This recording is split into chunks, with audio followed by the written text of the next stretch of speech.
안녕하세요 여러분, 샤넬입니다 and welcome back to my channel. So today we're talking about going over episode 2, Snowdrop episode 2. What I realized, I thought it was my heater. Like, my heater is on right now, but you can't hear it because it's quiet, right? I realized that, like, at my last apartment, the distance between my computer and my camera when recording was further away than what it is now. Like, my actual room, last time I was in a 1-bedroom, and I kind of used the living room as like a studio. So my bed was in the living room, so there was like a bigger space between my bed, where my computer was on my bed, and where my camera was standing. But now the camera is kind of like directly over the computer, and I realized my computer fan is very loud, like extremely loud when it's running. So that's what it was. That's what the little noise in the background was. It's my computer fan. So I just figured out when I record now, instead of using my where is it? Because I was using this Rode mic to record, and which kind of just sits right above the camera or above the computer. So instead of using this Rode mic, I would use this Rode mic, so that like it's more on me and less over the computer. Hopefully when I'm editing episode 3, which I should check if there was an issue with episode 3, that would be smart. And I'm also basically 30 minutes left to be done with episode 4, so maybe I should check that. But anyway, so that's actually what was wrong with the audio. But yeah, so we're just gonna hop into talking about episode 2 of Snowdrop. Let's get right into the video. Okay, so where we left off is, or where we're starting in episode 2, is after the cops, the ANSP members, had realized that a North Korean agent posing as a student had come to the South Korea, and they figured, or they kind of guessed, that he went into Hosu's Women University's dorm, and they bust in, tried to break in. Hannah had an issue with Miss P. Look, had an issue with Miss Pie? Look, Miss P, just the letter P, okay? Had an issue with Miss P because Miss P had made an announcement telling all the girls to lock their doors, okay? This is not a drill. People have broken into our dorm. Go to your rooms, lock your doors, and don't come out until I tell you to come out. And Hannah had come to her with a gun to her head. It was like, tell them to open the doors. And honestly, I don't know what her story is, but instead of saying open the doors, which I mean, I kind of don't blame her, instead of saying open the doors at gunpoint, she was like, I repeat, lock your doors and do not come out until I tell you to. And the guy over Hannah, it seems like they have chemistry, they have history there. There's a story that we don't know about. He came to her and was like, it doesn't take long to get a warrant to search the dorm. Like, calm down, put the gun away. So we get to see a little bit of a backstory, right? Remember when Soo-ho and his friends offered Professor Han a ride? Well, what actually happened is another guy working with them popped Professor Han's tires, and that's how come his tire was flat and he needed a ride. And so it's just coincidentally happened that they came at the right time and they offered him a ride, while also at gunpoint after he came in the car.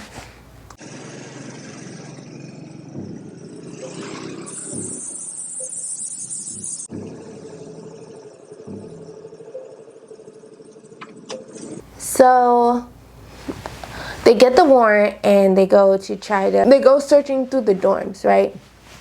Now, Youngro and her roommates are trying really hard and really fast, because at this point, all the roommates know, right? Youngro was the first one to find out. Then it was the girl whose dad owns the brewery. Honestly, don't know her name. And I think like the singer was the last one to find out, right? But so they all know that he's there. Everybody kind of has differing opinions. Some people just want to tell, but like Young-ro does not want to tell. She's like, this is the guy we went on the blind date with, like, help me hide him. And so they managed to get him out of the room, and they're cleaning up the blood because the cops are in there and they're trying to like do a search. So they cleaned up the blood, but there's still a little bit of blood droplet by the door. Now the cops don't see the blood at all, but Miss P, the dorm director, she sees the blood, so she takes note of that. They managed to get him down to like the girls' bathroom where the sauna is, and they put him in like it's like when you have a ottoman and you can take off the top and put like blankets inside. It's kind of like that in the sauna, where you would probably put like your clothes or like towels or something. But they put him in there, and they're like, close your eyes, we're about to undress, because you know it needs to look realistic that they're in and actually using the sauna. So they take off their clothes, they throw it over him, they put the seat up, and they sit over it, right? Now Kang Moo, he's trying to bust into the girls' bathroom, and the director, Miss P, is like, there are girls, there are young girls in there, like, what are you doing? So Hana, being the only female, she is like, I will go in, what's wrong with you? Like, there are literally girls in the bathroom. So she goes with her gun out, and she starts looking. Then she hears singing, because the girls are singing, and you can tell that they're kind of terrified, but they're singing to make it seem like, oh my gosh, we're just having fun in the sauna. And she goes into the sauna with her gun, like, again, just out, and they scream and they're terrified and they start to cover themselves. And like while she's talking to them, she's asking them if they saw anything, like why weren't they in their rooms, like what about the announcement. And they're like, oh, like the hall director already told them, like, there's no speakers in the girls' bathroom where they would be. Like, there's no way for them to hear the announcement that the hall director made. Because earlier they were like, well, why would they, because only the singer was in the room. Well, why weren't they in the room? It's like, well, in the girls' bathroom, in the shower room, like, there's no speakers in there. I'm guessing humidity and stuff, it really wouldn't work with, like, speakers in the bathroom, would it? She's in there and she has her gun out, which obviously would freak anybody who doesn't normally work with guns out. But while she's there and she's talking to the girls start to notice, Young-ro starts to notice that blood is seeping from the bench that's underneath them. And you can tell that she's honestly hoping that Hana doesn't see, because that'll just lead to a whole nother thing. And Hana just is continuously trying to pester the girls, but the blood keeps running further and further, and it's kind of getting close by Hana's feet, like it's almost about to touch her shoe. And Young-ro jumps up and she like steps on the front of the blood where it's about to touch her, and she's like, excuse me, we've already told you everything we know. And she just like starts speaking up, partially because like the blood's right there. If she sees it, it's literally over for all of them. So she's like, we're scared because you have a gun on us, okay? You have a gun out, and like, what is this? So in the end, Hana leaves and she tells her boss, like, it's all clear in the girls' bathroom. Like, there's just girls in the sauna. There's nothing in there. And the girls kind of take like a breath of relief, and they hide him in the closet. And they move, like, whatever was in the closet, they take it out, they put him in, and she's like, you cannot leave just yet. Like, tomorrow we'll find somewhere else for you to go, but for right now, you have to be here. Now, while all this is going on, previously, the RA, the resident assistant, she was just getting really chummy with the cops, right? She was just like, handed them the whole blueprint after the hall director was like, no, you can't search in here with the warrant. Here comes this little kiss up RA, and she's like, oh, you want the blueprint? Here you go. How much do you guys pay if we were to catch a spy? How much does that pay? Like, she's just really trying to get chummy, and I find her very weird at this point. Like, why she's getting all chummy for money. We kind of see it in the next episode, but we don't see it in this episode. So the maintenance guy for the dormitory, he's like, I don't think you should be showing them the blueprint because like the hall director said that we shouldn't do anything without the arrest, not the arrest warrant, but the search warrant. And the cops are like, well, they basically try to like threaten him. If you don't help us and we find out you're harboring a criminal, harboring a spy, you could get 3 years in prison, something along those lines. And they're just trying to use an intimidation method to get them to help them, right? Okay, so remember when he was running through the woods of last episode? So what happened was, what we saw, he never got shot. But when they made it to the gates of the external area of the dormitory, there was blood on the wire gates. Now, I was thinking like, why is there blood? You never even shot him. But what we didn't see is after they put Professor Hunt in the car, they managed to, because the cops had set up 2 different traps. They managed to avoid the traps, and the driver just was so sure that he was safe. And the cops radioed to each other like, oh, we just missed them. They're headed like somewhere else that was still within their line. So the other guys turned around and went back to get them, and they smashed into the car, and that's why they had the accident. Because even though their driver thought that they were clear, they weren't clear because the cops was coming right back around. So they got into the car accident, and now we know that the driver was kind of knocked unconscious, and Professor Han was knocked unconscious. But the person in the passenger seat and Soo-ho were not knocked unconscious. So Soo-ho told the person in the passenger seat to run, and he too manages to get out. So when he gets out, he shoots a little bit at the cops, then he starts to run. Now he's running through the woods. The first couple shots, like I want to say 9 out of 10 of the shots missed him. But when he was so close to breaking free completely, he was shot in his left shoulder. Like one of the shots that Kang Moo, like literally one shot, one of the many shots that Kang Moo had let out hit him in his shoulder.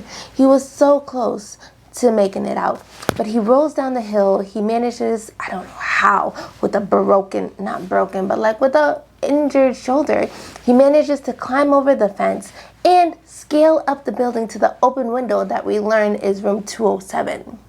You know?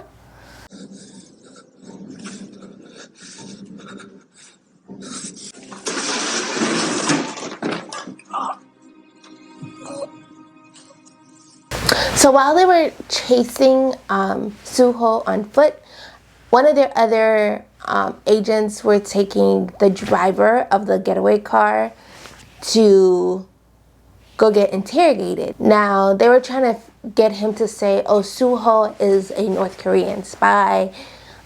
But he was just saying like, basically he would never betray his country and something like that.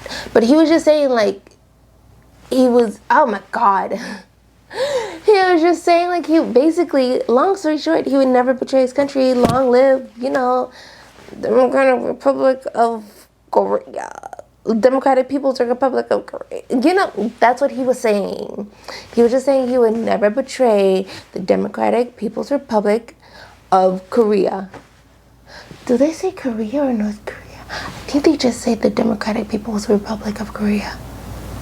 It's a DPRK, I think. So yes, long story short, he was just saying that he would not betray his country, which is North Korea, and he assassinated himself. He did like, don't know what it's called, but basically he killed himself with cyanide. And they got absolutely nothing out of him. They didn't get a clear cut saying like, oh yes, Soo-ho is definitely a North Korean spy. It's all kind of just suspicion at this point because they don't know who something River 110 Taedong River. They don't really know whoever Taedong River is. They're just suspecting that it's him and trying to make the peaches make the pieces match their puzzle, you know? Okay, so when they had put him in the closet, he was saying that he would leave. He would just stay there for one day. And she was just like, no, you can stay here for longer. Like, we'll just find a safe place for you to be. And this is just me paying you back for the cassette. He's like, this is too much for you to pay me back for the cassette. And she's like, it's okay. And they had like a cute little moment. And you know, we were probably feeling like, ooh, like what? But a dangerous situation. So, you know, I had to rein in those feelings. Like, oh, this is cute, but I had to remember there are cops outside trying to arrest him. Yes, we love a love scene, but we gotta get it together. So at the president's house, Un Chang-soo like steps outside to take a call, and his his mole is telling him that a North Korean spy was transferred to the intelligence group, the ANSP, but two of them got away. Soo-ho and God, I don't know his name, you know? The one in the passenger seat. They got away. Now, him messing this operation up really set himself on the worst track with the group, because it's like, you had one job, right? I'm definitely not rooting for him with trying to catch Soo-ho, like absolutely not. Okay, I am not. But like, you had one job and your subordinates can't even get it together. Like, what is this, you know? Like, how do we trust you? Oh, and then they started talking about Professor Han, because they're trying to get Professor Han to say, oh, they kidnapped me. But he was like, no, they were just helping me with a flat tire. What are you talking about? My car had a flat tire, which it did. And he was like, they were just giving me a ride. They were just helping me because my car had a flat tire. So the professor wasn't saying what they wanted him to say. They had a spy, North Korean spy, in their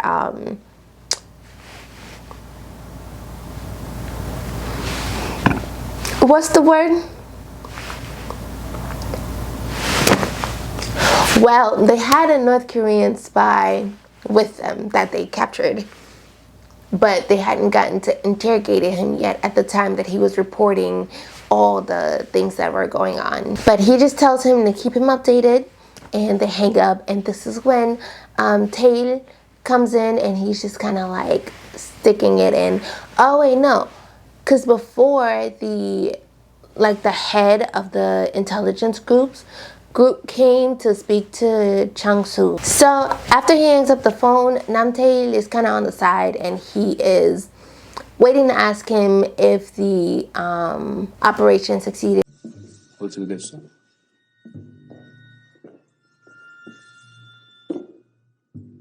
실패했대?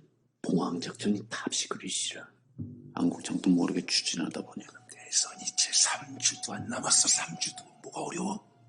우린 돈만 대고 북에서 다 공작하기로 했는데. So this operation that they're doing was secret. Like, they didn't fully inform their superiors on what was going on. Like, they were just supposed to do their portion, and then North Korea was supposed to handle the rest, because the presidential election is 3 weeks away, and they're trying to use dirty tricks to win the presidential election. Like, it was to be made as though the opposite party was in cahoots with North Korea. Was like the opposite candidate was a North Korean operative. That's what they're trying to make everything look like. Like, ooh, don't vote him. He can't run for president. He works with North Korea. He's a spy. When the public finds out that the opposing candidate is a spy working with North Korea, of course they wouldn't vote for him. Instead, they would vote for their party candidate, like whoever they elect to run for presidency. The public would vote for him, obviously, instead of voting a traitor into office.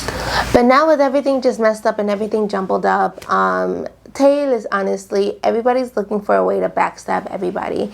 But Chang-soo is just like, he'll take care of it. And obviously, like, Tae is not about to let that happen. Like, because you messed up, I'm going to take this opportunity to be great and lift myself higher up. Because honestly, Tae wants to run, but also Chang-soo's wife wants him to run. I mean, I feel like he wants to run too for power, but not as much as his wife wants him to run. So Chief An, who is the head or over all the other officers that are out there looking for Soo-ho, he runs in. Nam Tae kicks Chief An, and then he like has some words and insults Chang-soo, and then he like leaves. So Chief An kind of tells Chang-soo, like, yeah, the operation didn't go too well. And Chang-soo tells him to tell Kang-moo and the rest of the team to, like, forget about it. Get off the case. Stop investigating. Now, when Chief An tells Kang-soo, when his boss tells him to forget about the case, what does he do? He does not forget about the case. Instead, he keeps all the guys on the case, like, triple time. I would be like, okay, do you want to get paid or not? Because I'm not paying for y'all to stake out when I already told you to back off. So Chief An has like a little meeting with his wife. Well, he goes home and he's telling his wife what happened for the day. And she's upset with him because she's like, I'm working really hard to ensure that if Nam Tae wins, like, we have a spot because I'm getting in good with his wife. You're supposed to be getting in good because he said that maybe he'll switch from Chang-soo to Tae, but his wife is like, I'm getting in good with Nam Tae's wife. You're supposed to be getting in good with Chang-soo so that no matter who wins, we have a way to survive. And she's really upset with him because she's like, get it together, dude. Like, we had this plan and now you want to mess it up because your feelings are hurt. But yeah, Kang-moo is quite shocked that Chief An wants to cancel the operation, and of course he doesn't listen. He honestly sticks to the operation even though he's been told to forget about the operation. I'm actually quite upset because my dude could have gone home. They're just staking out the women's dormitory the whole time, the entire time. Like, the girls finally managed, with the help of the maintenance guy, to get him up to the 4th floor. And they told him the rules. Like, the hall monitor, or whatever the girl is, she stays up until like 1 a.m. studying. And where the room on the 4th floor is right over the library. So any creaks in the floorboard, any noise, she will hear it, and she's very sensitive. So they give him the rules, and every morning, Young-ro and one of her roommates, they go to the canteen, they go to the cafeteria, and Young-ro has this backpack with like canisters in them because she's trying to gather a lot of food for him so that he can eat, so that he won't go hungry. And it's kind of cute because instead they'll dress one way, like in their pajamas, come down, get the food, put it in, and they're kind of obvious, but it's honestly, it was so cute. So they'll come down, get the food, like put it in the canister, go back upstairs, change clothes, maybe put like glasses on, make it look like they're different students, and then get more food. And that's how they were feeding him and also feeding themselves, because the portion for one person would not be enough to feed them, like if they all just ate their regular portions. Plus they have to feed this grown man up who's on the 4th floor.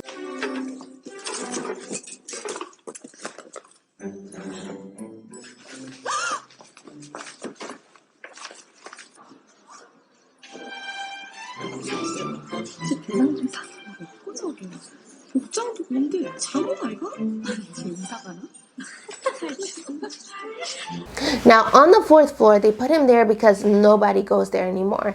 That's where the old dorm director hung herself and murdered her and died.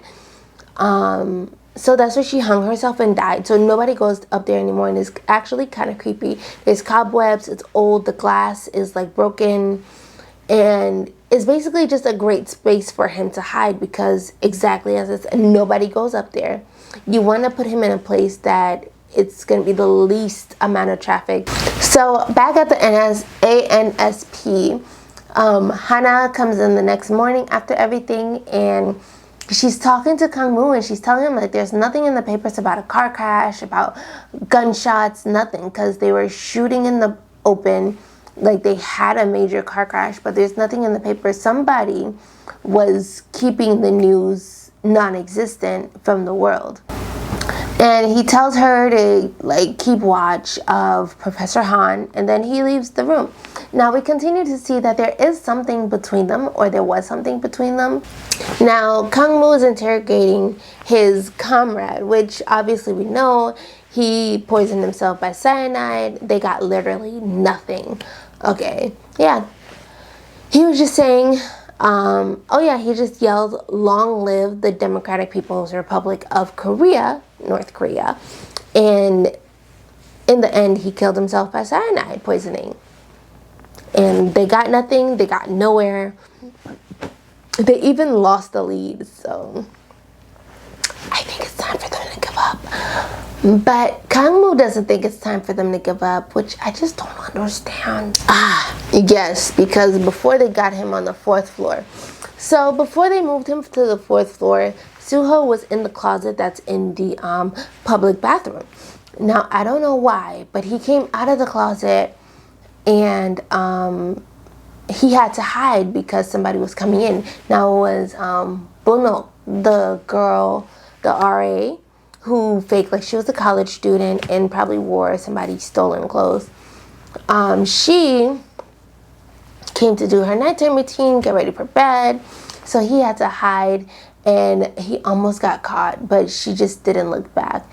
And while that's happening in the public restroom, Hae-dong is telling Young-ro that like Soo-ho has got to go, they can't keep him there. And that's when Suri,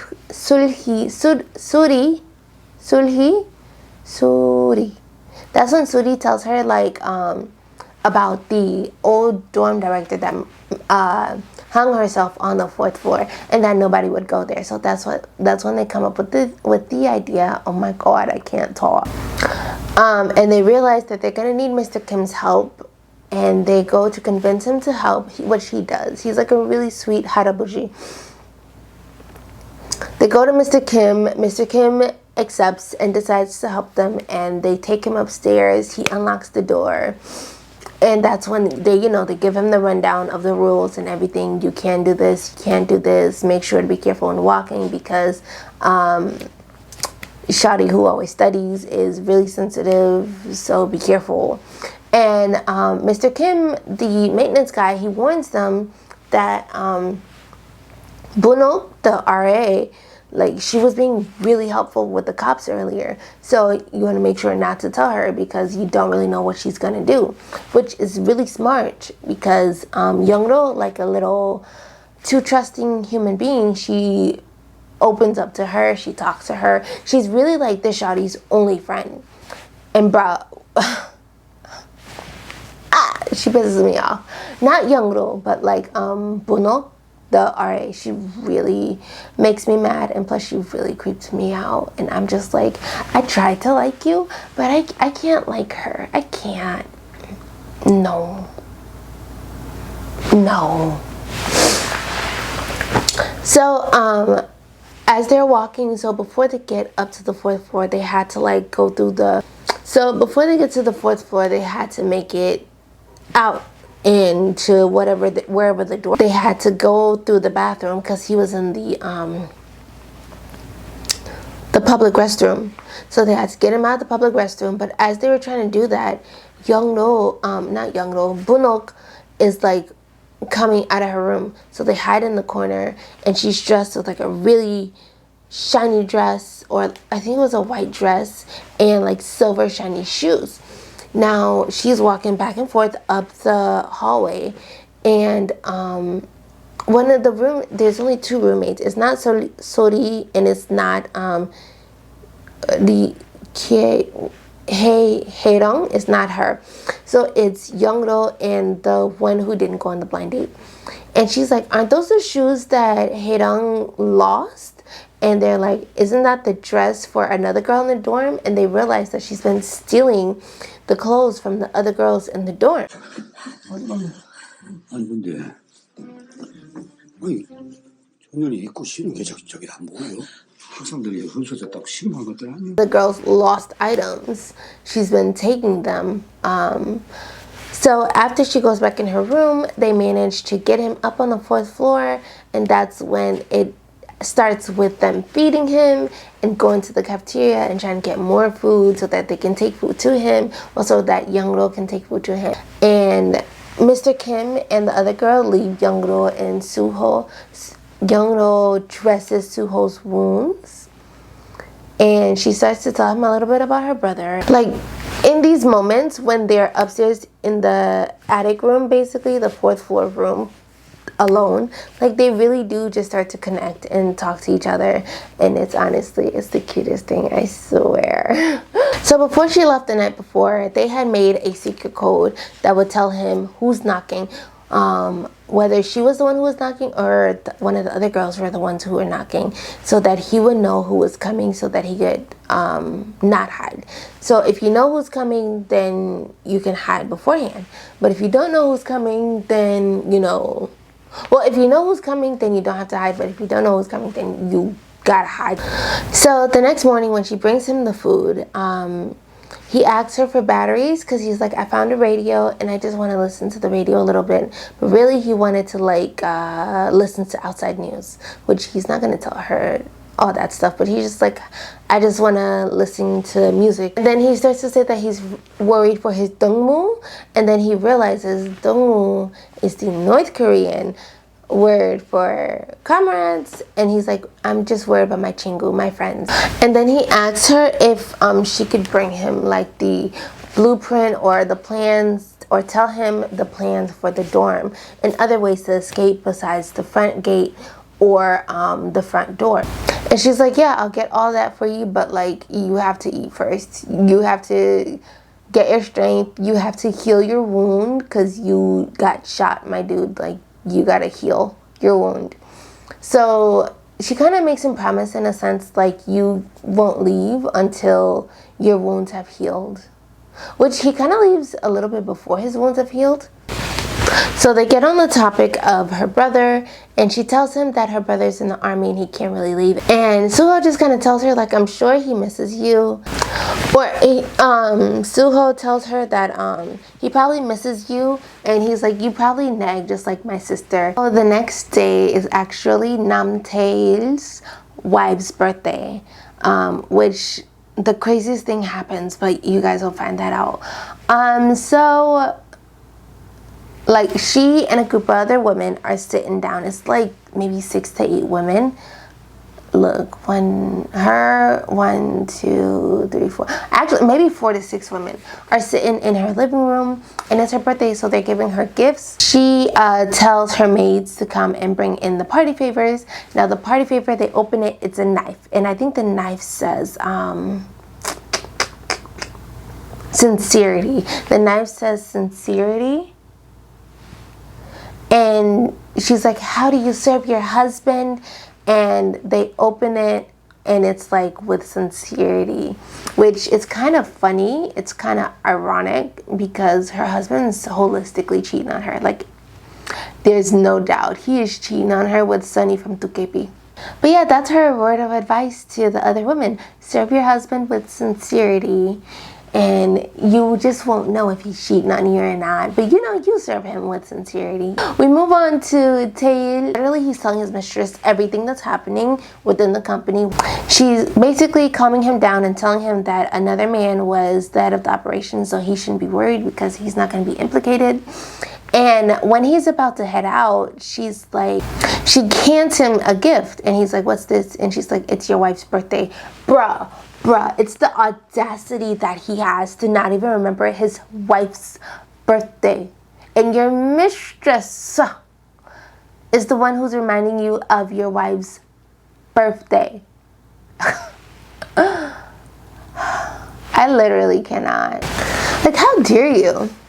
So now we're back at the dorm, and Bonok is telling Young-ro that the director is quite suspicious of her room and that she should be careful, and that the director is suspicious.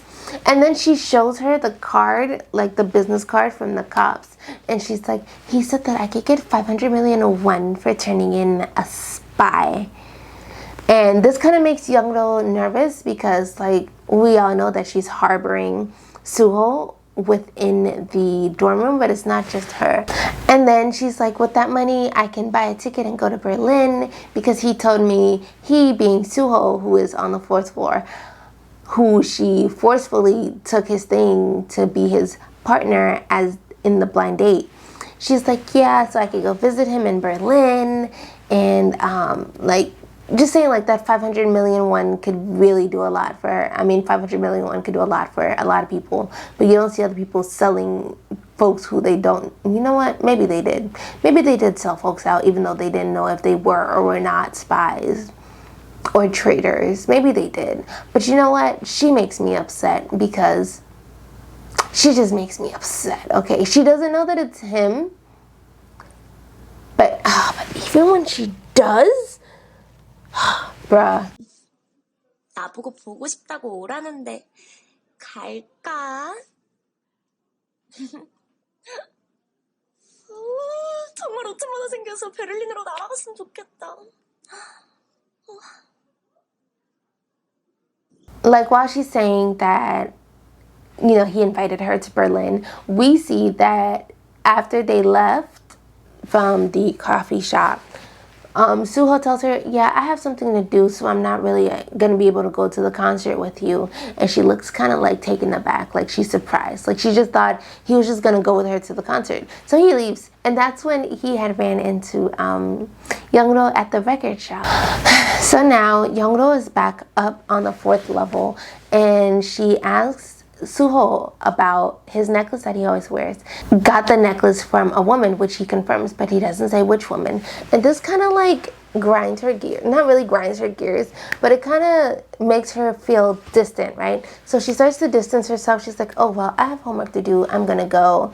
So she leaves, right? And I'm just like, you don't know. You didn't ask, well, who is the necklace from? It could be from his mom. It could be from his sister. It could be from like a childhood friend. That last part we're gonna have to watch out for, but it could be from his mom or his sister, you know? You don't even know who the necklace is from. And she got upset and she left. And she was like, I have a report to write. So she leaves. Now the next morning she comes to drop his meal, but this time instead of coming in to the little shack, she is just like, here you go, and she's trying to leave, and he's like, well, you can come in. So she comes in, and then he starts to tell her like, yeah, this is given by my sister, and her whole mood just changes. She was like, oh, your sister, you say? Okay, well, it's a nice necklace. So this is the day where, like, after she brings him breakfast, he's like walking around. And the girls in the library are hearing the noises because the floorboards creak because they're so old, and they're starting to get spooked. And then he sits on the chair, but he falls off, and the noise scares the girls, and all the girls run out. And outside of the dorm, we see his comrade, the one who was in the passenger seat, is in the woods watching the agents who are watching the dormitory. So he's watching them watching the dorm. Well, he's just trying to scope it out. So somehow Young-do's brother manages to get out of the army. I don't know if he gets like a leave early. I don't think he escaped, because that'll be like bad. Plus, look at his dad's position. So he manages to come out, and he comes to visit his sister, but he can't come in because men aren't allowed into the dormitory. Young-do goes out, and she meets her brother, and they embrace, and it's really so heartwarming. And he tells her like he pulls some strings to get out, and he's thrilled, and she's thrilled. And Soo-ho hears someone calling her name, and he looks out the window, and he sees her running in, and they hug each other while he sees her rushing into his arms, which he had an army uniform on, so I don't know if he assumed that that was her brother, or like if he thought that it was some other guy. So after her brother leaves and she's back with Soo-ho, and he asks her like, And she was like, oh, it's my brother. He's like, I thought your brother couldn't get out the army. Oh, he asked her, like, I thought he was in the army. She's like, oh, he got leave. He was able to leave. And that's when he admitted that his sister had given him the necklace. And that's when her tune started to change. Like, honestly, straight 180, because it was no longer like a cold shoulder. It was more like a, oh, your sister gave you this necklace? Oh, okay. You know, for a second, you just had me think that, like, another girl gave it to you. And I was like, oh, got a girlfriend. I'm still waiting. Young-ro asks him what his name, and he says that it's Soo-ho. And so now she knows his name. She gets up and she goes to, like, wash the rag. But she didn't know that, like, one of the tubes wasn't over, like, a bucket. And so when she was washing the rag, the dirty water was going to the drain. And then it started to leak through the floorboards into the library. And so the girl who, again, she had warned Soo-ho to be very careful because she's sensitive. She then went to the dorm director and told her, like, the 4th floor is leaking. Now this, started something. Because Bono, the RA, very nosy. Okay, it's not good to be nosy out here. Okay, at least be discreet with your nosiness. She was just all out in the open. So Bunok is kind of tailing, trying to figure out what's happening. The girl goes in the office. She tells the director that the 4th floor is leaking. They go and they get Mr. Kim, the maintenance guy, to go open the doors because something seems fishy. Ghosts can't use water. So they start walking up. Bunok is following them, trying to figure out what's going on, because she surely wasn't invited to the party, but here she is again trying to insert her way through. So she's following them, and when they get to the door of the room on the top level, Mr. Kim starts to, like, cough obnoxiously loud so that they who are inside can hear him. He's like, why do you want to search up here? It's just so old. The ABCDFG. And he's just, like, making it obvious. Oh, you want to search up here? So that they who are inside can hear. Now they hear that people are coming, and they go to hide.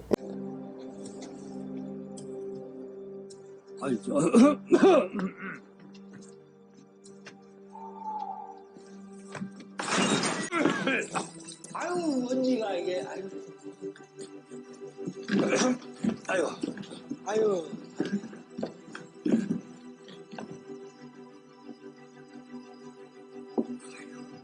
So Mr. Kim, like, makes noises and coughs to warn them, and they look at each other and they're kind of like, okay, they're like, what do we do? And he's trying to prolong opening the door, like, oh, which key is it? Oh, my brain, I'm so old, I can't remember. And she's, Mrs. Kim, oh, no, wrong, that's not his wife. The dorm director, Miss Pai, is kind of trying to rush him along because, like, hurry up, we got to get in there. Unlocks the door, and that's where episode 2 ends. That's freaking cliffhanger, because are they going to get caught? Like, what is honestly going to go on? What is honestly going on here? This was an exciting episode. It really just... There were just so many twists and turns, you just never really knew. Some could guess, but it's just, it's going good so far. That's all I can say. I like it, and I will continue watching it. But yeah, thank you guys so much for watching, and I'll see you guys next week for episode 3. Bye! Well, next week. I'll see you guys next time for episode 3. Bye! Annyeong!